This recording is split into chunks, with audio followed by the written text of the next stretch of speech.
시로 만나는 세상, 속은 나라 선생님의 한문 수업. 안녕하세요, 여러분. 다시 만났네요. 잘 지냈나요? 수업 듣느라 힘들 것 같습니다. 선생님은 지난 시간 수업 영상을 올려놓고 처음 시도해보는 수업을 학생들이 어떻게 생각할까? 선생님이 말하고 싶은 게 여러분에게 제대로 전달이 되었을까 걱정이 되기도 했는데요. 우리 석동중학교 2학년 11개 반 280여 명의 학생 중에서 무려 2%의 학생이 커뮤니티 한문 게시판을 통해서 피드백을 주었습니다. 지난주 목요일 한문 수업이 뒷날 여러분들이 수업을 다 들었겠다 싶은 때쯤에 정말로 편지함을 열어보듯이 우리 커뮤니티 한문 게시판을 열어봤습니다. 그랬더니 280여 명의 학생 중에서 6명의 학생이 후기를 남겨줬습니다. 어, 정말 흥미로운 강의였습니다. 라고 그 2학년 2반의 와니가 이쁜 말을 남겨줬어요. 그리고 한시에는 한시만의 멋이 있다는 선생님의 말씀이 인상적이에요. 빨리 한시에 대하여 더 배우고 싶네요. 라고 예쁘게 또 말을 해준 학생이 있었고, 이건 선생님이 생각해도 꽤 괜찮았던 문장인 것 같은데, 꽃이 봉우리를 피우듯 글을 쓰는 사람이 더 이상 마음을 숨길 수가 없어서 글을 쓴다는 내용이 인상적이에요. 선생님 말씀을 예쁘게 하셔서 너무 좋아요. 수업 때를 기다릴게요. 하는 학생이 있었습니다. 사실 선생님이 읽으면서도 부끄럽고 민망할 만큼 많이 부실하고 굉장히 어설픈 수업이었는데요. 우리 석동중학교 학생들이 넓은 마음으로 이해해주고 응원해줘서 고맙습니다. 어쩜 이렇게 말을 이쁘게 할까요? 그래서 선생님이 준비를 더 열심히 안 할 수가 없었어요. 조금씩 더 나아지는 모습을 보여드리겠습니다. 너희도 선생님들한테 칭찬받으면 이렇게 기분 좋겠구나. 자, 오늘은 본격적인 한시 수업 첫 시간 수업 주제를 나를 알아주지 않아서 서럽거든 이라고 잡아보았는데요. 김소월 시인의 시 한 편 읽으면서 오늘 시간을 시작할까 합니다. 산유화, 김소월. 산에는 꽃 피네, 꽃이 피네. 가을, 봄, 여름 없이 꽃이 피네. 산에 피는 꽃은 저만치 혼자서 피어있네. 산에서 우는 작은 새여, 꽃이 좋아 산에서 사노라네. 산에는 꽃 지네, 꽃이 지네. 가을, 봄, 여름 없이 꽃이 지네. 1925년에 세상으로 나온 김소월 시인의 시입니다. 어려운 시어가 없어서 여러분도 힘들지 않게 잘 읽을 수 있을 것 같아요. 시를 한번 같이 볼까요? 꽃이 피어 있는데 산에 핀 꽃입니다. 혼자서 피어 있죠. 사람들이 찾지 않아서 조용한 가운데 새소리가 들립니다. 혼자 핀 꽃이 외로울까봐 꽃 주위를 맴도는 것 같군요. 진해는 도시 가득 만발하는 벚꽃이 아름다워서 축제가 열립니다. 꽃이 핀 지 일주일쯤이 지나면 꽃비가 내리기 시작하죠. 그러면 상춘객들이 탄성을 지릅니다. 사람들의 눈길이 닿는 곳에 있는 꽃들은 많은 사랑을 받아요. 눈길이 오랫동안 머물고 또 그 옆에서 꽃과 함께 사진을 찍기도 하죠. 그런데 꽃은 사람들 주변에서만 피지는 않아요. 산유화라는 시 속에서 나온 것처럼 산 속에서도 피고 들판에서도 피고 바다가 내려다 보이는 절벽 위에서 꽃이 피기도 합니다. 그 꽃들은 사람들의 탄성 없이 혼자서 피었다가 혼자서 집니다. 김소월의 시 산유화에서 처음 시작되는 연과 마지막 연은 유사한 형태로 배치가 되었는데 꽃이 피네로 시작을 했다가 마지막 연에서는 꽃이 지네로 끝맺고 있어요. 꽃이 피고 꽃이 지는 과정은 자연의 이치입니다. 하나의 생명이 탄생했다가 사라지는 것, 우리 마음속에서 감정이 피어올랐다가 사라지는 것, 모두 자연의 이치지요. 산유와 작품 속의 꽃은 비록 혼자서 피었지만 무엇도 원망하지 않고 외롭고 고독하다고 힘들어하지도 않고 있는 그대로를 받아들이고 있는 것 같습니다. 자, 이제 우리가 오늘 같이 공부할 한 시의 구절을 한번 보겠습니다.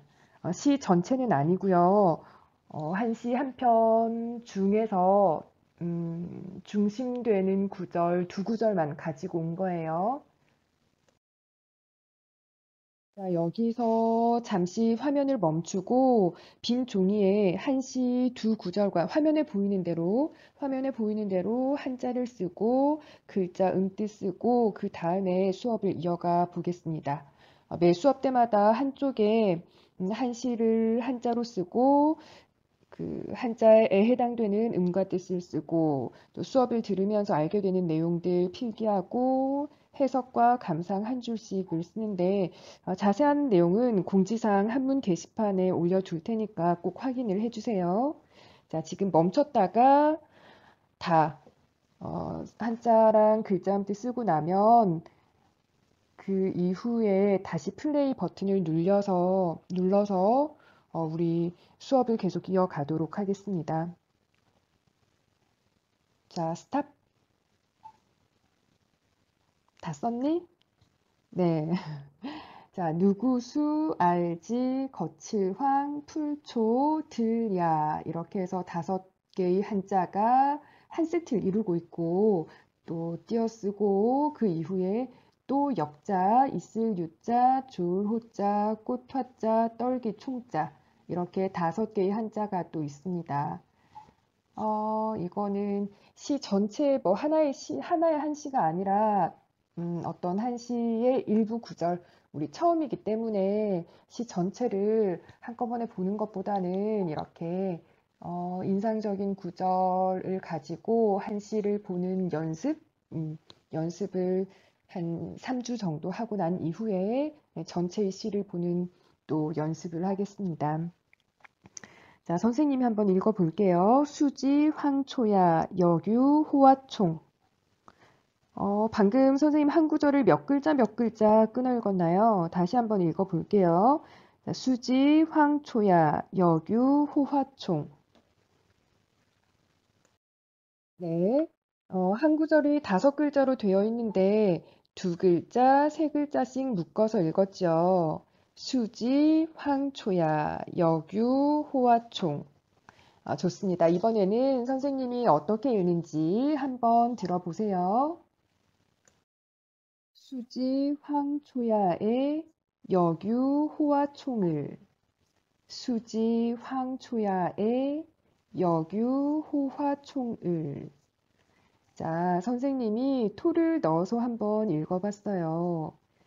한시가 처음 쓰여졌을 때는 한자로만 썼겠지만 시간이 흘러서 사람들이 한글을 쓰고부터는 시를 이해하는 데 도움이 되도록 의미와 어울리는 은, 는, 이, 가 이런 조사 역할이나 뭐뭐하니, 뭐뭐하여, 뭐뭐하나 이렇게 구절과 구절을 연결해주는 역할을 하는 우리말을 붙여서 사람들이 쉽게 이해하도록 도왔어요. 이것을 토라고 해요. 한시뿐만 아니라 한문 문장에도 한문 구절 구절마다 끝에 우리말을 붙여서 이해를 돕는답니다. 정리하자면 토란 한문 구절 끝에 붙이는 우리말이다. 토를 왜 붙이냐면 한문을 해석할 때 이해하기 쉽게 도와주기 위해서다. 한문 문장을 쓴 사람이 처음부터 토를 붙인 것은 아니고 당연히 한글이 창제되고 난 이후에 원래 쓰여진 한문 문장에 붙였겠죠. 다시 우리가 오늘 공부할 시로 돌아가 보겠습니다. 고려 전기 문신 정습명이라는 사람의 시 석죽화라는 시의 일부인데 석죽화는 우리말로 하면 페랭이꽃입니다. 페랭이꽃 사진을 선생님이 여기 넣을 수 있을까 한번 볼까요?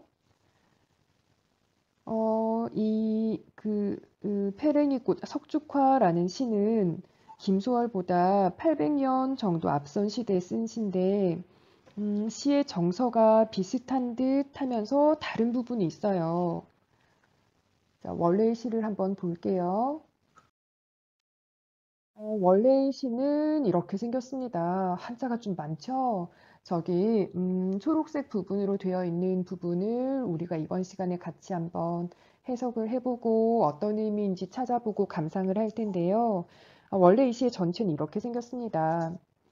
자, 석죽화 정습명. 세상에선 모두들 붉은 모란꽃만 사랑하여 뜰 안에 가득히 심고 가꾸네. 수지 황초야의 여규 호화총을 어여쁜 모습은 연못 속의 달에 어리고 향기는 밭두렁 나무의 바람에 전하네. 궁벽한 시골이라 찾아주는 귀공자 적어서 아리따운 자태를 늙은 농부에게 붙이네.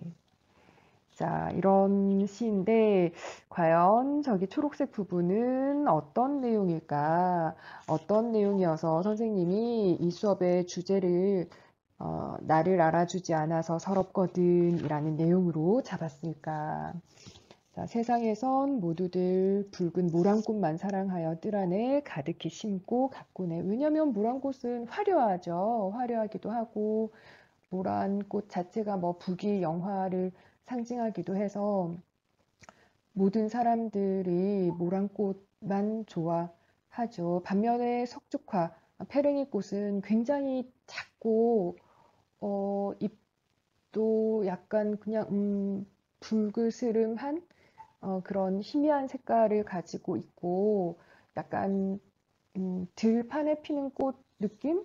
사람들이 모란 꽃은 일부러 집안에 키우기도 하지만 석죽화, 페랭이 꽃을 애써 집안에 뭐 따로 키우진 않죠. 그냥 흔하고 흔한 그런 풀꽃이어서 자, 이렇게 많은 한자를 어려운 한자로 이루어진 이 시를 지금 당장 여러분이 공부하기는 힘들겠죠. 그래서 오늘부터 얼마간은 좋은 한 시를 골라서 그 안에 두 구절 정도만 해석하고 감상하는 연습을 하겠습니다.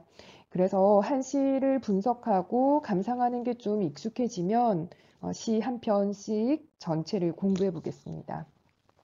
오늘은 이 시의 두 줄, 두 구라고 표현하겠는데요.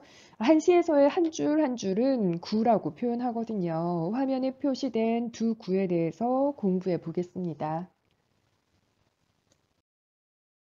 지난번 한문 수업을 소개합니다라는 영상을 만들고 난 후에 여러분의 선배들한테 조언을 해달라고 했어요. 그랬더니 선생님 말하는 속도가 너무 느리다는 의견이 있었습니다. 선생님이 원래 말이 좀 느리기도 하고 지금은 원격 수업이라서 여러분들이 보이지 않으니까 이해하고 있는지 아닌지를 확인할 수 없어서 좀 느리게 한 면도 있는데요. 선생님 다시 들어보니까 정말로 늘어난 테이프 같이 느리더라고요. 오늘은 지난번보다 좀 빨라졌나요? 되게 빨리 말해요. 되게 빨리 말하고 있는 것 같아. 그런데 선생님 혼자서 다다다닥 말을 해버리면 여러분들이 내용을 이해하는 데 어려움이 있을 것 같습니다.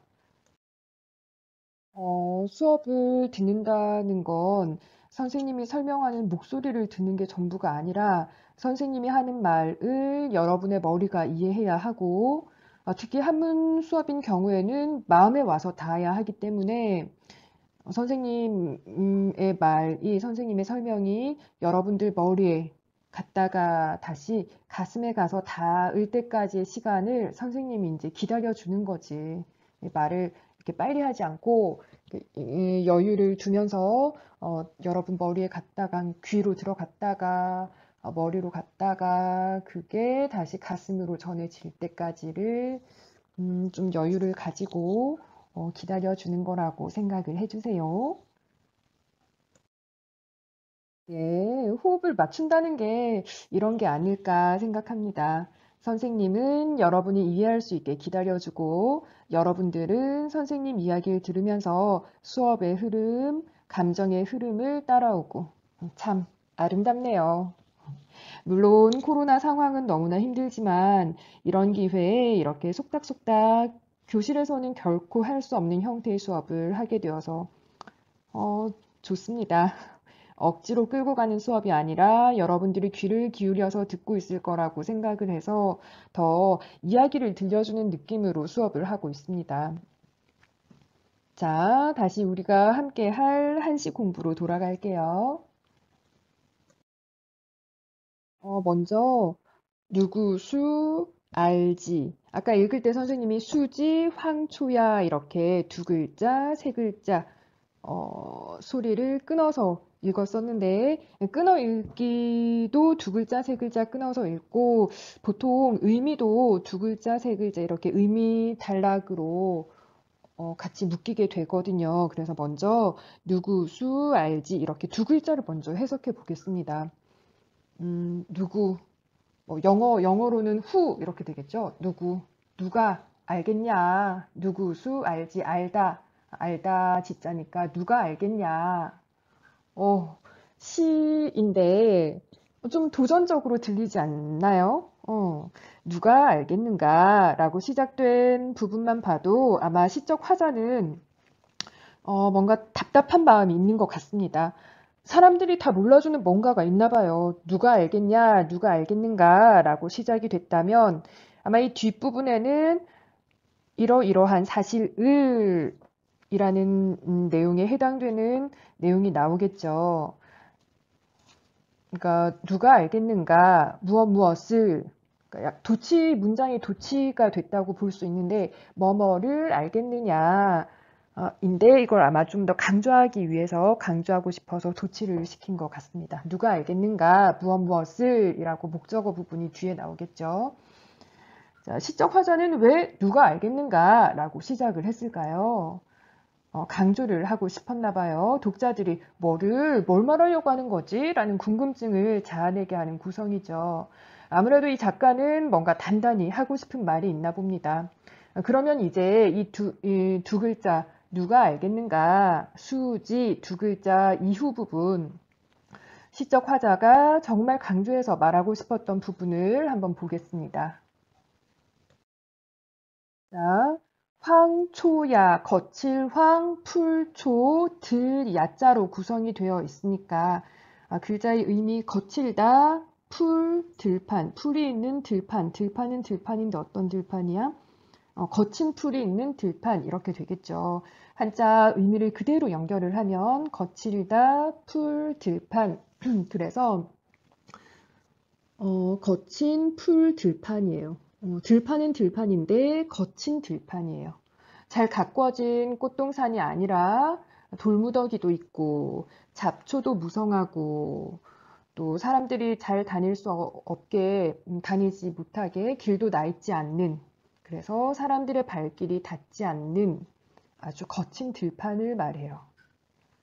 자, 이 거친 들판에 뭐가 있길래 그리고 뒷부분 다음 구절을 연결해서 보겠습니다. 뒷부분 첫 글자가 또 역자인데 이 또 역자는 또한이라는 의미를 가지고 있어요. 역시 우리 국어 단어 중에 역시라는 단어가 있죠. 그때 쓰는 또 역자. 나 또한 할 때 또 역자입니다. 앞에서 했던 그 말을 강조하는 역할을 하죠. 나 역시라는 말은 나도 그렇다라는 의미를 말하죠. 너도 그렇지만 나도 그래. 다른 사람들이 그런 것처럼 나도 그렇다라는 것을 강조하려고 하는 거죠. 자, 이 시의 지금 앞부분도 수지, 황초야, 누가 알겠는가? 라고 그 서술어가 먼저 나온 것도 강조하기 위한 장치이고, 그런데 그 두 번째 구절 첫 글자도 또 역자가 나왔어. 또 역자가 나왔다는 말은, 다른 것들도 그렇겠지만, 나도 그렇다라는 거를 강조하고 싶은 거죠. 이 두 부분을 볼 때 아마 시적 화자는 뭔가 강조해서 세상에 다른 사람을 향해서 또는 세상을 향해서 뭔가 강조해서 하고 싶은 말이 있나 봐요. 무슨 얘기를 하고 싶을까? 자, 그러면 뒷부분 한번 보겠습니다. 방금 황초야 거친 들판 다음에 또 역자가 나왔던 게 다른 곳에도 그런 것처럼 황량한 들판에도 마찬가지로 라고 의미를 강조하려고 역자가 나왔다고 했는데 다른 곳에도 그런 것처럼 황량한 들판에도 마찬가지로 이어서 있을 유자가 나왔어요. 있을 유자는 있다라는 뜻이죠. 있다. 어디 어디에 있다. 뭐뭐가 있다. 그 존재를 의미하는 거죠. 어, 이름 명자랑 써서 유명하다 할 때 그 유자입니다. 있다. 황량한 들판에도 있다. 다른 곳에 있는 것처럼 황량한 들판에도 있다. 사람들 발길이 닿지 않고 잡초도 많고 가꾸어지지 않은 거친 들판에도 있다라고 연결이 되는데요. 그럼 이제 독자들은 생각을 하죠. 뭐가 있다는 얘기를 하고 싶어서 이렇게까지 표현을 하고 있는 것인가? 있다라는 말을 강조하는데 뭐가 있단 말이야 하면서 이제 궁금증을 계속 끌고 가는 거지. 자, 그리고는 그 주인공이 등장을 하게 됩니다. 선생님, 말 속도가 진짜 많이 빨라진 것 같아. 지난 시간 앞번 영상에 비해서 말을 되게 빨리 하고 있는 것 같아. 학생들의 의견을 충분히 수렴을 해서 어, 올해 졸업생이라고 해야 되나? 현 고1이 된 학생들이 선생님 지난 영상을 보고 조언해 주길 선생님 말이 너무 느려요 해서 말을 빨리 하려고 신경을 쓰는 것도 있는데 설명을 하다 보니 뭐 그렇게 흘러가는 거죠. 자, 줄 호자, 꽃 화자, 떨기총 이렇게 세 글자가 나왔어요. 좋다 또 우리가 무슨 말인지 알고 있고 꽃도 알겠는데 떨기총이 좀 낯설죠. 생긴 것도 좀 복잡하게 생겼는데 그 떨기라고 하는 게 무더기를 말해요. 무더기. 꽃이 이렇게 한 송이 이렇게 있는 게 아니라 한 무더기. 이 덥수룩하게 많이 있는 뭐 아주 막 펼쳐져 있는 그런 건 아니고 한 무더기.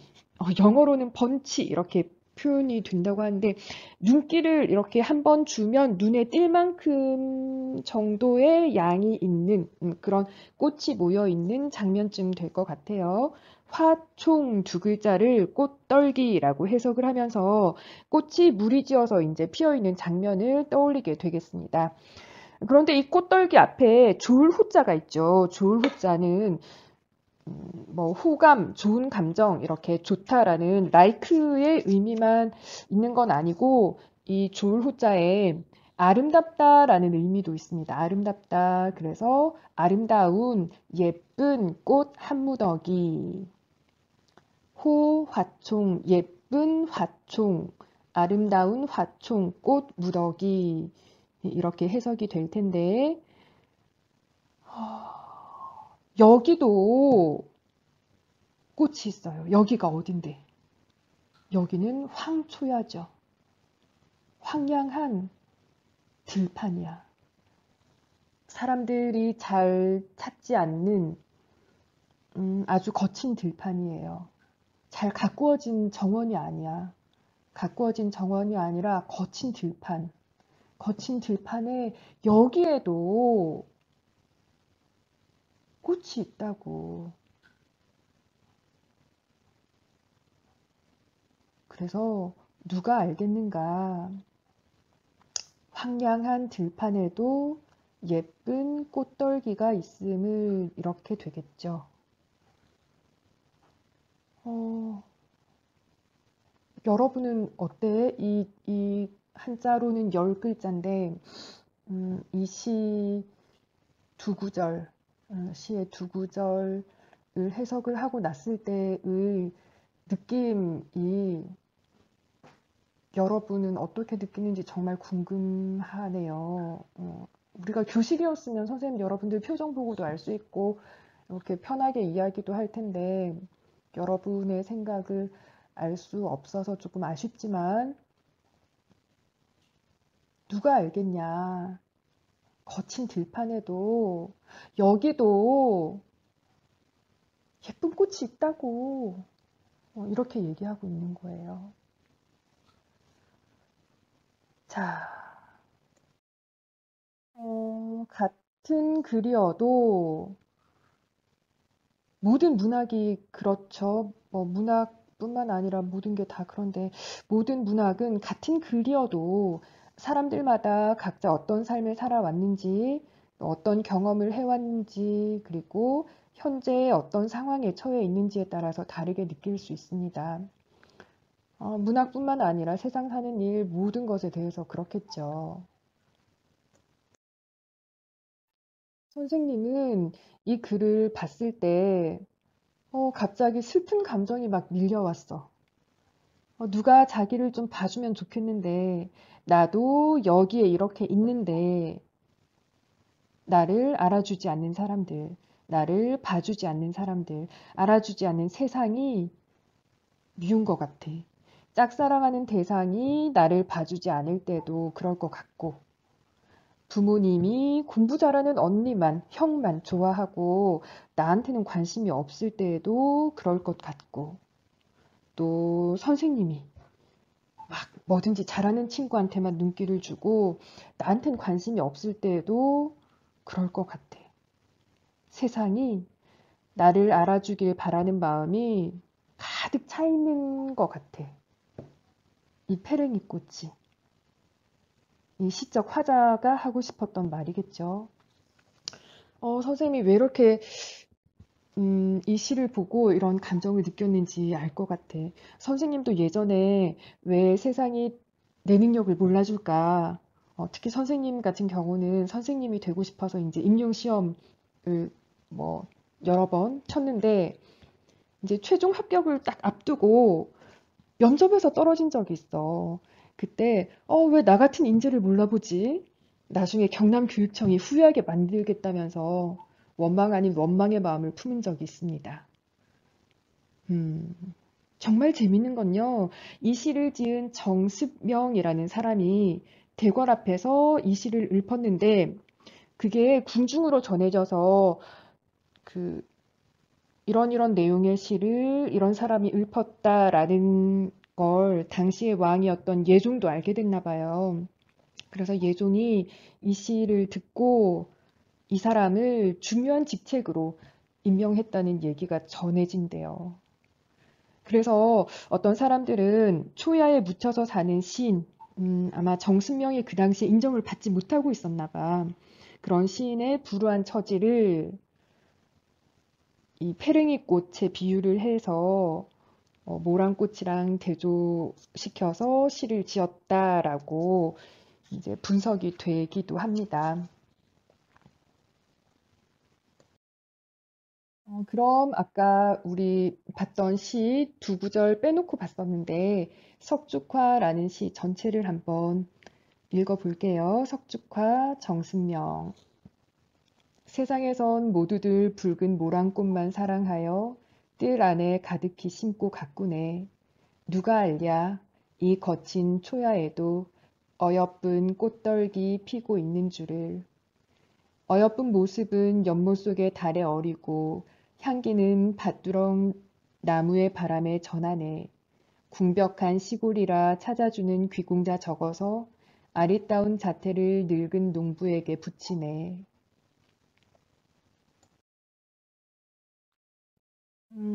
여러분, 누가 자기를 알아주지 않아서 서러우면 웅크리고 울고 있지만 말고 내가 가진 빛깔과 내가 가진 향기를 아무도 거부할 수 없게 더 강한, 강렬한 존재감을 한번 만들어 보세요.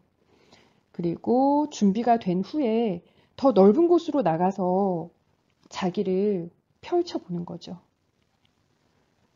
씨 안에 페랭이 꽃은 식물이어서 뿌리를 땅에 내리고 있으니까 장소를 옮길 수 없겠지만 우리한테는 두 다리가 있고 어디든지 나갈 수가 있습니다. 그래서 만약에 지금 누가 나를 알아주지 않아서 그 대상이 친구가 됐든 선생님들이 됐든 부모님이 됐든 뭐 대상이 누가 됐던 음, 알아주지 않아서 서운하기도 하고 서럽기도 하고 원망스럽기도 하고 그래도 그 서러운 마음을 나를 더 발전시킬 수 있는 화력으로, 원동력으로 삼아서 자기를 한번 잘 가꿔 보세요. 그러면 멀지 않은 미래에 분명히 꽃으로 피어날 거예요. 화이팅!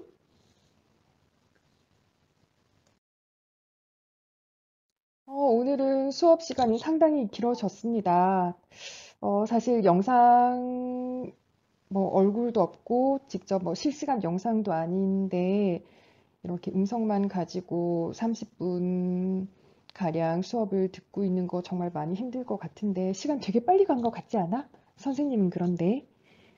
자, 여러분은 지금까지 한시로 만나는 세상, 귀로 듣는 한문 수업, 마음이 고요해지는 한시 수업을 들으셨습니다. 첫 번째 전달할 거는 아까 수업 중에 얘기한 것처럼 빈 종이에다가 오늘 배운 시 두 구절 한자로 쓰고 음뜻 그리고 해석 한 줄, 감상 한 줄 이렇게 해서 한 페이지 페이퍼를 만드세요. 자세한 건 선생님 게시판에서 알려줄게.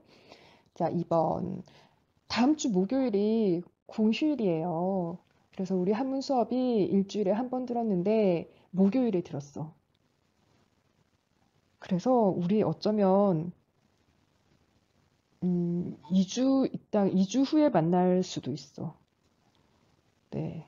물론 여러분이 간절히 원하면, 뭐 아주 간절히 원하면 방법이 생길 수도 있겠는데, 근데 뭐 표현을 안 해주면 여러분의 마음을 알 수가 없어요. 표현을 안 해주면 그냥 선생님 혼자서 좋아서 하는 수업이 되면 안 되니까, 여러분이 원한다면 뭐 방법이 생길 수도 있겠죠. 그러나 표현을 안 해주면 여러분의 마음을 선생님은 알 길이 없다. 우리가 얼굴을 보고 있는 게 아니기 때문에. 자, 세 번째 전달. 지난번에 수업 공개된 후에 한 학생이, 선생님 유튜브 하세요? 이렇게 선생님 목소리가 나와요. 했는데, 선생님이 원래 했던 것은 아니고, 이번에 원격 수업하면서 유튜브 계정도 만들고 이제 이 수업 영상을 유튜브에 올려가지고 온라인 클래스로 연결을 하는 게 오류가 적다고 해가지고 계정을 만들어서 이렇게 거기다가 영상을 올려놓고 그거를 이제 온라인 클래스로 이렇게 에, 연동되게 만들어 놓은 거죠. 그래서 유튜브 검색어 나라 선생님 하면 언제든지 볼 수 있습니다. 네. 자, 오늘은 여기까지 할게요. 다음 시간에 또 만나요.